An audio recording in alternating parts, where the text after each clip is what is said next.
എല്ലാവർക്കും PSC ചലഞ്ചറിൻ്റെ പുതിയൊരു വീഡിയോയിലേക്ക് സ്വാഗതം. കഴിഞ്ഞ വീഡിയോയിൽ നമ്മൾ 5, 7, 9 ക്ലാസ്സിലെ സോഷ്യൽ സയൻസിൻ്റെ പുതിയ ടെക്സ്റ്റിലെ ടേബിളുകളല്ലേ പഠിച്ചുകൊണ്ടിരുന്നത്. ഇന്ന് നമുക്കതിൻ്റെ ബാക്കി പഠിക്കാവേ.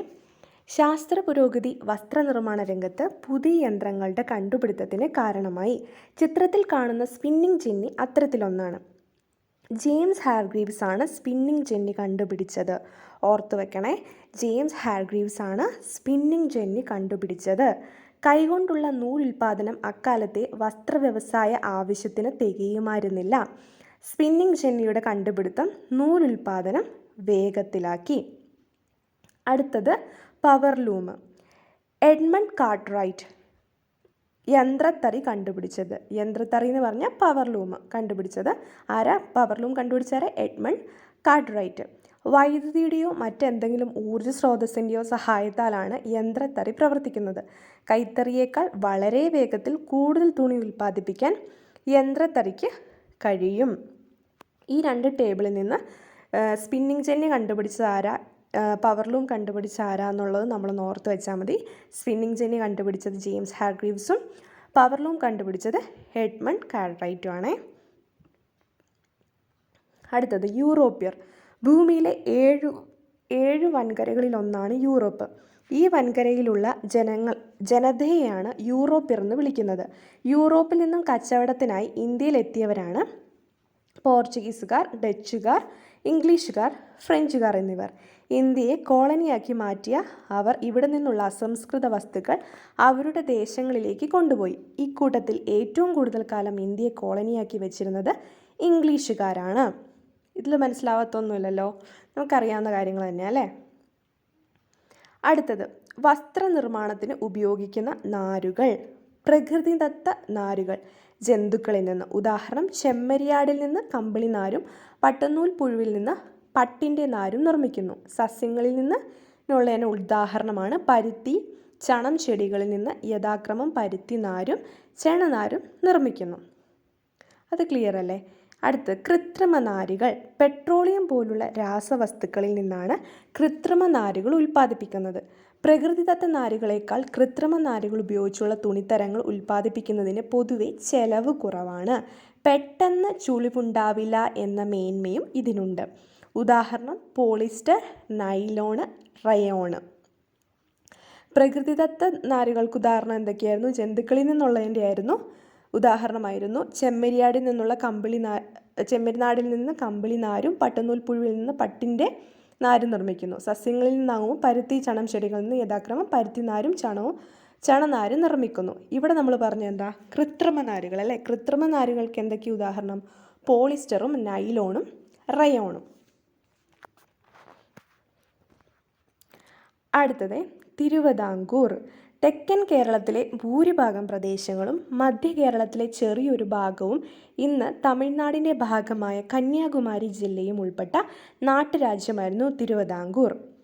തെക്കൻ കേരളത്തിലെ ഭൂരിഭാഗം പ്രദേശങ്ങളും മധ്യ കേരളത്തിലെ ചെറിയൊരു ഭാഗവും ഇന്ന് തമിഴ്നാടിൻ്റെ ഭാഗമായ കന്യാകുമാരി ജില്ലയും ഉൾപ്പെട്ട നാട്ടുരാജ്യമായിരുന്നു തിരുവിതാംകൂർ.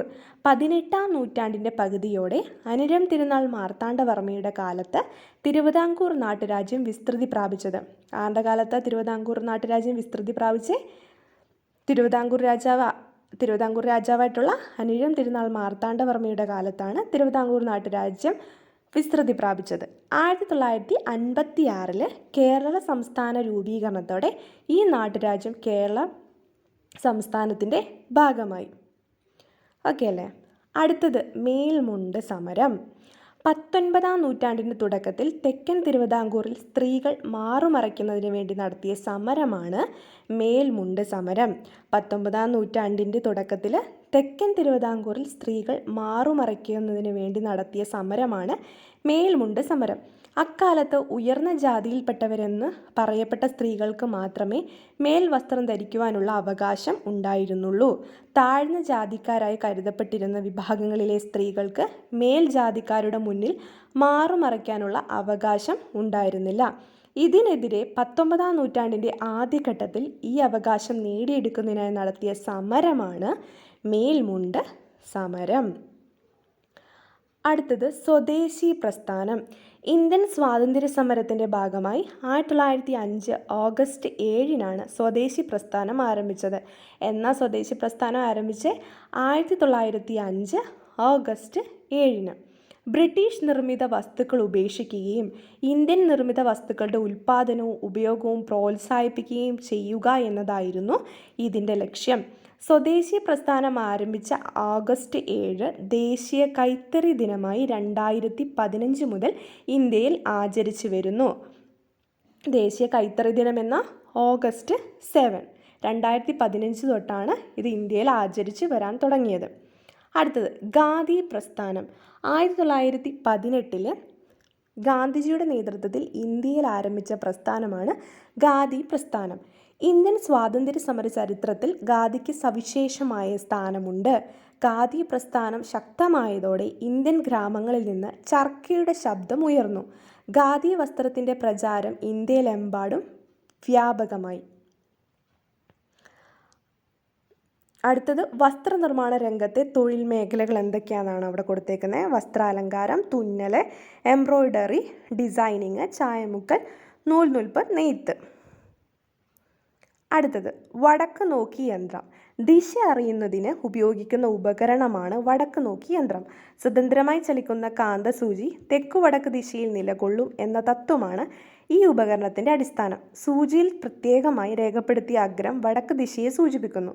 സമുദ്ര യാത്രയിൽ ദിശ അറിയുന്നതിന് നാവികർ പണ്ട് കാലം മുതൽ തന്നെ ഈ ഉപകരണം ഉപയോഗിച്ചിരുന്നു. ഭൂപടത്തിലെ ദിശകൾ. ഭൂപടത്തിൽ സാധാരണയായി ദിശ കാണിക്കുന്ന അടയാളം നൽകിയിരിക്കും. ചുമർ ഭൂപടങ്ങളുടെ മുകൾ ഭാഗത്ത് വടക്ക് ദിശയെ സൂചിപ്പിക്കുന്ന അടയാളം കാണാം. ഭൂപടത്തിൻ്റെ ചുവടുഭാഗം തെക്ക് ദിശയെയും വലതുഭാഗം പടിഞ്ഞാറ് ദിശയെയും ഇടതുഭാഗം കിഴക്കു ദിശയെയും സൂചിപ്പിക്കുന്നു. ഭൂപടത്തിൻ്റെ ചുവടുഭാഗം തെക്കു ദിശയെയും വലതുഭാഗം പടിഞ്ഞാറ് ദിശയെയും ഇടതുഭാഗം കിഴക്ക് ദിശയെയും സൂചിപ്പിക്കുന്നു. ഉത്തർപ്രദേശ്. എൻ്റെ സ്ഥാനം ഇന്ത്യയുടെ വടക്കു ഭാഗത്താണ്. ഉത്തർപ്രദേശിനെ പറ്റിയിട്ടാണ് പറയുന്നത്. എൻ്റെ സ്ഥാനം ഇന്ത്യയുടെ വടക്കു ഭാഗത്താണ്. എൻ്റെ അതിർത്തിയിൽ ഒരു രാജ്യമുണ്ട്, അതാണ് നേപ്പാൾ. കൂടാതെ ഇന്ത്യയിലെ 8 സംസ്ഥാനങ്ങളുടെ അതിർത്തി കൂടി ഞാൻ പങ്കിടുന്നുണ്ട്. കൂടുതൽ കരിമ്പ് ഉൽപ്പാദിപ്പിക്കുന്നതിനാൽ ഇന്ത്യയുടെ പഞ്ചസാര കിണ്ണം എന്ന് എന്നെ വിശേഷിപ്പിക്കാറുണ്ട്. എൻ്റെ നാട്ടിലെ നൃത്തകലയാണ് കഥക്. എൻ്റെ പ്രധാന നഗരങ്ങളുടെ പേരുകൾ നിങ്ങൾ കേട്ട് കാണും. കാൺപൂർ, ലക്നൗ, വാരണാസി, ആഗ്ര, അലഹബാദ് മുതലായവയാണവ. അശോക സ്തംഭത്തിലൂടെ ശ്രദ്ധേയമായ സാരാനാഥ് എൻ്റെ പ്രശസ്തി ലോകമെങ്ങും പരത്തുന്നു. അപ്പോൾ ഉത്തർപ്രദേശിൻ്റെ അതിർത്തിയിലുള്ള ഒരു രാജ്യത്തിൻ്റെ പേരെന്താ? നേപ്പാൾ. ഇന്ത്യയുടെ പഞ്ചസാര കിണ്ണം എന്നറിയപ്പെടുന്നത് ഉത്തർപ്രദേശാണ്. ഇന്ത്യയുടെ വടക്കു ഭാഗത്താണ് ഉത്തർപ്രദേശ് സ്ഥിതി ചെയ്യുന്നത്. ഇന്നത്തെ വീഡിയോയിൽ ഇത്രയും മതി കേട്ടോ. നമുക്ക് അടുത്ത വീഡിയോയിൽ എൻ്റെ ബാക്കി പഠിക്കാവേ. Thank you.